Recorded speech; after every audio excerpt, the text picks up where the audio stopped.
نحمده ونصلي على رسوله الكريم اما بعد فاعوذ باللہ من الشیطان الرجیم بسم اللہ الرحمن الرحیم۔ انشاءاللہ آج کی مجلس میں آپ حضرات کو ناحق مقدمے سے بری ہونے کا وظیفہ بتاؤں گا۔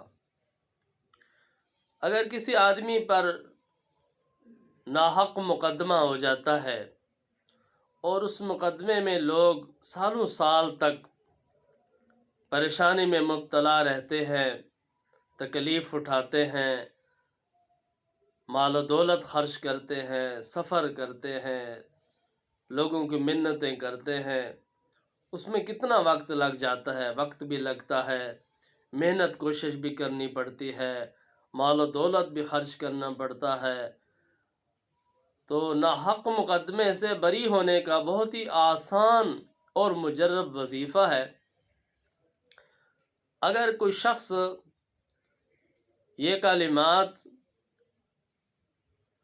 1,91,000 مرتبہ 91,000 مرتبہ پڑھ لے تو اللہ تعالیٰ اس کو ناحق مقدمے سے بری فرما دیتے ہیں، نجات عطا فرما دیتے ہیں۔ بہت ہی آسان وظیفہ ہے، جتنے دنوں میں مکمل ہو جائے کوئی بات نہیں ہے، لیکن روزانہ اس کی کچھ نہ کچھ مقدار پڑھتے رہیں تو انشاءاللہ ایک نہ ایک دن مکمل ہو جائے گا۔ اور جب بھی 1,91,000 مرتبہ یہ مکمل ہوگا تو انشاءاللہ اللہ تعالیٰ آپ کو ناحق مقدمے سے بری فرما دیں گے۔ ایک آدمی میرے پاس آیا، کہنے لگا کہ میرے اوپر جو ہے ناحق مقدمہ ہے۔ میں نے اسے وظیفہ بتایا تو کہنے لگا کہ یہ تو بہت مشکل ہے۔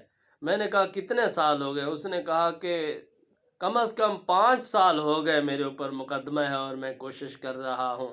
تو میں نے کہا 5 سال آپ نے تکلیف اٹھائی ہے اور مال و دولت بھی خرچ کیا ہے، لوگوں کی منتیں بھی کی ہیں، اور وظیفہ پڑھنے کے لیے آپ تیار نہیں ہیں۔ یہ تو بہت آسان ہے، نہ زیادہ مال و دولت خرچ ہوتا ہے، نہ زیادہ وقت خرچ ہوتا ہے، گھر بیٹھ کر باوضو ہو کر آپ جو ہے یہ وظیفہ پڑھتے رہیں۔ یا حکیم ہو، یا علیم ہو، یا علی ہو، یا عظیم ہو، یہ تسبیح 1,91,000 مرتبہ پڑھنی ہے۔ جتنے دنوں میں مکمل ہو جائے کوئی بات نہیں، اس کو مکمل کریں تو انشاءاللہ اللہ تعالیٰ آپ کو ناحق مقدمے سے نجات عطا فرمائیں گے۔